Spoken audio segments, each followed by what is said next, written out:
Hello,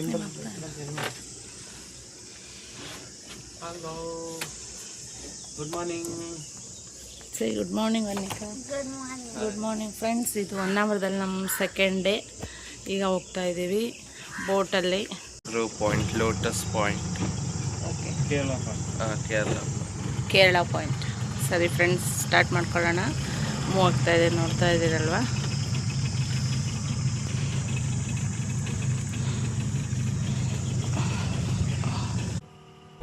ಹೊನ್ನಾವರಕ್ಕೆ ಬಂದಾಗ ಈ back water boating ಅಂತೂ ಮಿಸ್ ಮಾಡಿಕೊಳ್ಳೇಬೇಡಿ ಫ್ರೆಂಡ್ಸ್. ಯಾರಾದರೂ ಬರೋರಿದ್ದರೆ, ಏನಕ್ಕಂದರೆ ತುಂಬಾ ಎಕ್ಸೈಟ್ಮೆಂಟು, ತುಂಬ ಹೊಸ ಹೊಸ ವಿಷಯಗಳ ಬಗ್ಗೆ ತಿಳ್ಕೊಳ್ಳೋಕ್ಕೆ ಒಂದು ಅವಕಾಶ ಇದೆ ಅಂತ ಹೇಳ್ಬೋದು. ಏನಕ್ಕಂದರೆ ನೋಡ್ತಾ ಇದ್ದೀರಲ್ವ, ಬೆಳಗ್ಗೆ ಹೊತ್ತು ಈ ತಣ್ಣನೆಯ ಗಾಳಿ ಜೊತೆಗೆ ಹಚ್ಚ ಹಸಿರಾದಂತಹ ಮರಗಿಡಗಳು, ಈ ನದಿ ತೀರದಲ್ಲಿರ್ತಕ್ಕಂತಹ ತೆಂಗಿನ ಮರಗಳು, ಆ ಕಡೆ ನದಿ ತೀರ, ಈ ಕಡೆ ನದಿ ತೀರ, ಮಧ್ಯದಲ್ಲಿ ನಾವು ಬೋಟಲ್ಲಿ ಪ್ರಯಾಣ ಮಾಡೋದಿದೆ ಅಲ್ವಾ. ತುಂಬಾ ಎಕ್ಸೈಟ್ಮೆಂಟ್ ಆಗ್ತಾಯಿತ್ತು ನಮಗೆ. ಏನೇನೆಲ್ಲ ನೋಡ್ಬೋದು ನಾವು, ಅದು 2 ತಾಸು ಕೂತ್ಕೊಂಡು ಬೋಟಲ್ಲಿ ಏನೇನೆಲ್ಲ ವೀಕ್ಷಣೆ ಮಾಡ್ಬೋದು ಅಂತ ನಾನು ತುಂಬ ಕಾತುರದಿಂದ ಕಾಯ್ತಾ ಇದ್ದೆ. ಜೊತೆಗೆ ಮಕ್ಕಳಂತೂ ತುಂಬ ಎಕ್ಸೈಟ್ಮೆಂಟ್ ಆಗಿದ್ದರು, ತುಂಬಾ ಇಷ್ಟಪಡ್ತಾಯಿದ್ರು ವಾತಾವರಣನ. ನೋಡ್ತಾ ಇದ್ದೀರಲ್ವ, ಸೂರ್ಯನ ಬೆಳಕು, ಸೂರ್ಯ ಆಗ್ತಾನೆ ಇನ್ನೂ ಉದಯಿಸ್ತಾ ಇದ್ದರು. ಇನ್ನು ನಾವು ಹೋಗ್ತಾ ಇದ್ದೀವಿ, ನೋಡೋಣ ಏನೇನೆಲ್ಲ ಇರ್ಬೋದು ಅಂದ್ಬಿಟ್ಟು. ಈ ಬೋಟಿಂಗ್ ಬೆಳಗ್ಗೆನೂ ಇರುತ್ತೆ ಮತ್ತು ಸಂಜೆನೂ ಇರುತ್ತೆ. ಬೆಳಗ್ಗೆ ಒಂದು 6:30 ಇಂದ 8:30ವರೆಗೂ, ಇನ್ನು ಸಂಜೆ ಬಂದುಬಿಟ್ರೆ 5ರಿಂದ 6:30. ಈ 2 ಟೈಮ್ ಮಧ್ಯದಲ್ಲಿ ಬೋಟಿಂಗ್ ಇರೋದಿಲ್ಲ. ಏನಕ್ಕಂದರೆ ಸಿಕ್ಕಾಪಟ್ಟೆ ಬಿಸಿಲಿದೆ, ಹಾಗಾಗಿ ಈ 2 ಟೈಮನ್ನು ಅವರು ಇಟ್ಟಿದ್ದಾರೆ. ಇನ್ನು ನಾವು ಈ ಬೋಟಿಂಗಿಗೆ ಪೇ ಮಾಡಿರೋದು 1500. ಇನ್ನು ಮೇಲೆ ಟ್ರೈನು ಪಾಸ್ ಆಯಿತು, ಬ್ರಿಡ್ಜ್ ಕೆಳಗಡೆಯಿಂದ ನಾವು ಪಾಸ್ ಆಗಿದ್ದಾಯಿತು. ಇನ್ನು ಈ ಹೊನ್ನಾವರದಲ್ಲಿ ಬೋಟಿಂಗ್ ಏನಕ್ಕೆ ಇಷ್ಟೊಂದು ಫೇಮಸ್ಸು ಅಂದರೆ, ಈ ಬೋಟಿಂಗಿಂದನೇ ನಾವು 3 ರೀತಿಯ ಪ್ರದೇಶಗಳನ್ನ, ಅಂದರೆ 3 ಒಂದು ವ್ಯೂ ಪಾಯಿಂಟ್ಗಳನ್ನ ಅಥವಾ ಸ್ಪಾಟ್ಗಳನ್ನ ನೋಡ್ಬೋದು. ಅದು ಬಂದುಬಿಟ್ಟು ಮ್ಯಾಂಗ್ರೋವ್ ಕಾಡುಗಳು ಅಥವಾ ಮ್ಯಾಂಗ್ರೋವ್ ಪೊದೆಗಳನ್ನ ನೋಡ್ಬೋದು. ಇದು ಮ್ಯಾಂಗ್ರೋವ್ ಪೊದೆಗಳು ದಟ್ಟವಾದ ಕಾಡುಗಳ ರೀತಿ ಅಥವಾ ಕಾಡು ಥರ ಬೆಳ್ಕೊಂಡಿರುತ್ತೆ. ಸೊ ಹಾಗಾಗಿ ಮ್ಯಾಂಗ್ರೋವ್ ಕಾಡುಗಳು ಅಥವಾ ಪೊದೆಗಳು ಅಂತ ಕರಿಬೋದು. ಇದನ್ನು ನೋಡ್ತೀವಿ. ಜೊತೆಗೆ ಲೋಟಸ್ ಪಾಯಿಂಟ್ ಅಂತಲೂ ಕರೀತಾರೆ. ಅಂದರೆ ಒಂದು ಪ್ರದೇಶದಲ್ಲಿ ಲೋಟಸ್ ತುಂಬಾ ಬೆಳೆಯುತ್ತಂತೆ, ಆ ಒಂದು ಪ್ರದೇಶಕ್ಕೆ ಕರ್ಕೊಂಡು ಹೋಗ್ತಾ ಇದ್ದಾರೆ. ಇನ್ನು ಅದರ ನೆಕ್ಸ್ಟು ನಾವು ಕೇರಳ ಪಾಯಿಂಟ್ಗೆ ಹೋಗ್ತೀವಿ. Kerala point mini Kerala spot ಅಂತಲೂ ಕರಿಬೋದು. ಯಾಕಂದರೆ ಆ ಮಿನಿ ಕೇರಳ ಪಾಯಿಂಟ್ ಏನಿದೆ ಅಲ್ವಾ, ಆ ಮಿನಿ ಕೇರಳ ಪಾಯಿಂಟು ನೋಡೋದಕ್ಕೆ ಕೇರಳದಲ್ಲೇ ನಾವು ಇದ್ದೀವಿ, ಕೇರಳದ ಬ್ಯಾಕ್ ವಾಟರಲ್ಲೇ ನಾವು ಬೋಟಿಂಗ್ ಮಾಡ್ತಾ ಇದ್ದೀವಿ ಅನ್ನೋ ಒಂದು ಫೀಲ್ ಕೊಡುತ್ತೆ. ಹಾಗಾಗಿ ಅದನ್ನು ಕೇರಳ ಸ್ಪಾಟ್ ಅಂತ ಕರೀತಾರೆ. ಇನ್ನು ಬೋಟ್ ರೈಡ್ ಮಾಡೋರು ಹೇಳ್ತಾಯಿದ್ರು, ನಿಮಗೆ ಎಲ್ಲಿ ಬೇಕೋ ಅಂದರೆ ಯಾವ ಪ್ಲೇಸಲ್ಲಿ ನಿಮಗೆ ಫೋಟೋಸ್ ಬೇಕು ಅಥವಾ ವೀಡಿಯೋಸ್ ಬೇಕು ಅಂದರೆ ಹೇಳಿ, ನಾನು ಹೆಲ್ಪ್ ಮಾಡ್ತೀನಿ ಅಂತ ಹೇಳ್ತಾಯಿದ್ರು. ನಮ್ಮ ಮನೆಯವರು ಆಯಿತು, ಮುಂದೆ ಎಲ್ಲಾದರೂ ಬೇಕು ಅಂದರೆ ನನಗೆ ಫೋಟೋಸು ವೀಡಿಯೋಸು ಹೇಳ್ತೀನಿ ಅಂತ ಹೇಳಿದರು. ಏನಕ್ಕಂದರೆ ಇಲ್ಲಿ ಬಿಸಿಲಿರೋದ್ರಿಂದ ಸ್ವಲ್ಪ ಫೋಟೋ ವೀಡಿಯೋ ತಗೊಳ್ಳೋದಕ್ಕೆ ಕಷ್ಟ ಆಗ್ತಾಯಿತ್ತು. ಯಾಕಂದರೆ ತುಂಬ ಸೂರ್ಯನ ಬೆಳಕು ಬರ್ತಾಯಿತ್ತು. ಸೊ ಹಾಗಾಗಿ ನೋಡೋಣ, ಮುಂದೆಲ್ಲರೂ ನೆರಳಿರೋ ಕಡೆ ಫೋಟೋಸ್ ಎಲ್ಲ ತೊಗೊಂಡ್ರೆ ಆಯಿತು ಅಂತ ನಾವು ನೋಡ್ತಾ ಇದ್ದೀವಿ.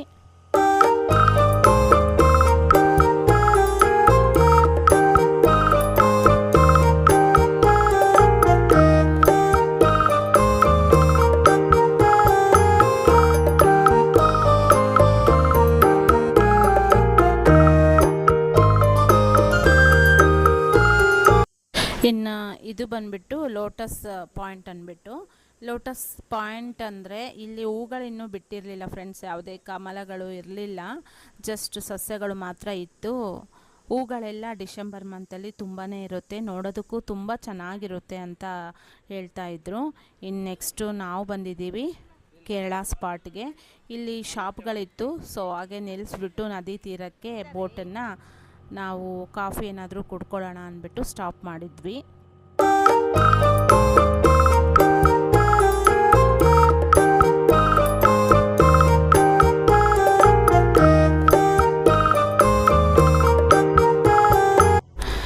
ಇನ್ನು ಹಾಗೆ ಹೋಗ್ತಾ ಹೋಗ್ತಾ ತೆಂಗಿನ ಮರಗಳು, ಈ ಜೊತೆಗೆ ತೆಂಗಿನ ಮರಗಳ ಕೆಳಗಡೆ ಮನೆಗಳು ತುಂಬಾ ಚೆನ್ನಾಗಿ ಅನ್ನಿಸ್ತಾ ಇದೆ ನೋಡೋದಕ್ಕೆಲ್ಲನೂ. ತುಂಬ ಇಷ್ಟಪಟ್ಟು ಪ್ಲ್ಯಾನ್ ಇಲ್ಲದೆ ಮಾ ಟ್ರಿಪ್ಪಿಗೆ ಬಂದಿರೋದು ತುಂಬ ಖುಷಿ ಆಯಿತು. ಜಸ್ಟ್ ನಾವು ಬೋಟಿಂಗಿಗೆ ಬಂದಿದೆ, ಇಷ್ಟೊಂದು ಖುಷಿ ಆಗ್ತಾಯಿದೆ. ಬೇರೆ ಯಾವ ಪ್ಲೇಸ್ ನೋಡಿಲ್ಲ ಅಂದರೂ ಪರವಾಗಿಲ್ಲ ಫ್ರೆಂಡ್ಸ್, ನನಗೆ ತುಂಬಾ ಇಷ್ಟ ಆಯಿತು ಈ ಪ್ಲೇಸಸ್ನೆಲ್ಲ. ಬೋಟಿಂಗೇ ನನಗೆ ತುಂಬ ಇಷ್ಟ ಆಯಿತು. ಮಕ್ಕಳು ಇಬ್ಬರೂ ತುಂಬ ಎಂಜಾಯ್ ಮಾಡಿದರು, ನಮ್ಮ ಮನೆಯವರು ತುಂಬ ಎಂಜಾಯ್ ಮಾಡಿದರು.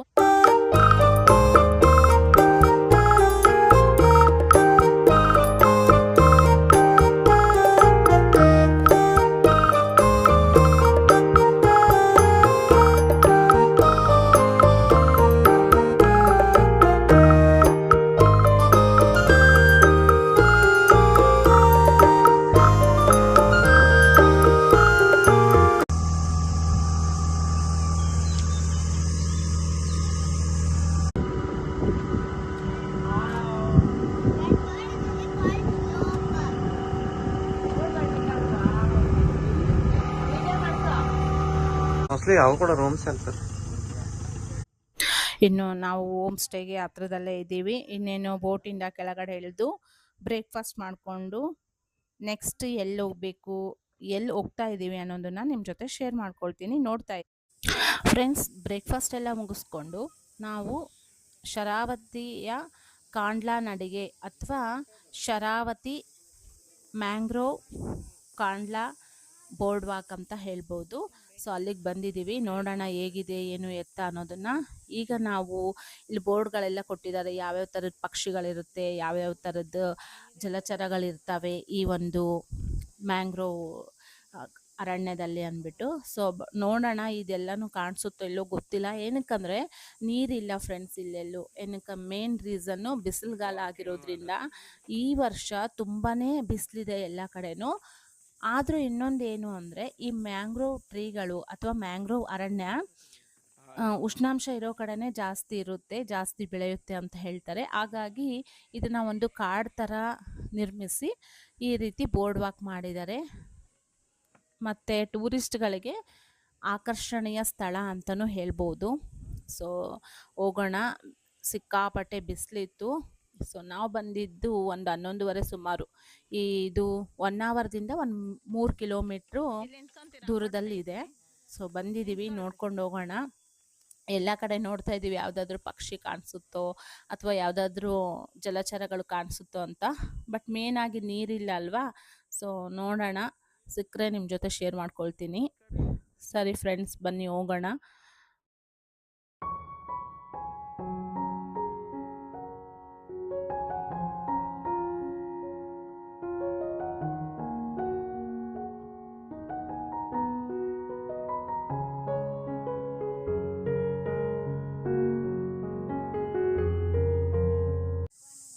ಇಷ್ಟೊತ್ತು ಸಪೋರ್ಟಿಂದ ನಡೆದ್ವಿ.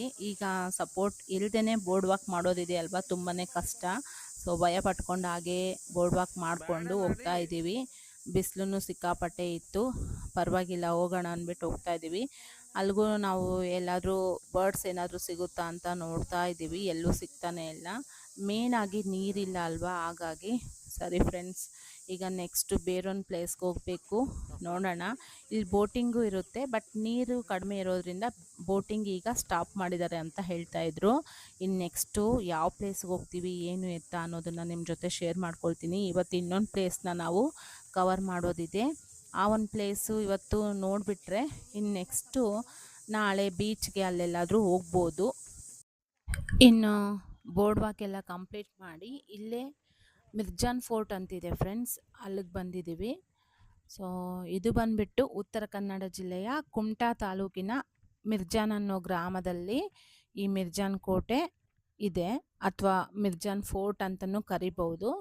ಇದನ್ನು ಒಬ್ಬ ಮಹಿಳೆ ನಿರ್ಮಿಸಿ 54 ವರ್ಷಗಳ ಕಾಲ ಆಳ್ವಿಕೆ ನಡೆಸಿದ್ದಾರೆ ಅಂತ ಹೇಳ್ತಾರೆ.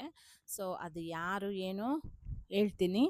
16ನೇ ಶತಮಾನದಲ್ಲಿ ಗೇರು ಸೊಪ್ಪದ ಅಂದರೆ ಗೇರು ಸೊಪ್ಪ ಅನ್ನೋದು ಒಂದು ಪ್ಲೇಸು. ಆ ಪ್ಲೇಸಿನ ಒಬ್ಬ ರಾಣಿ, ಅವ್ರ ಹೆಸರು ಬಂದ್ಬಿಟ್ಟು ಚೆನ್ನಭೈರಾದೇವಿ, ಅವರು ಈ ಕೋಟೆನ ನಿರ್ಮಿಸಿದ್ರು ಅಂತ ಹೇಳ್ತಾರೆ.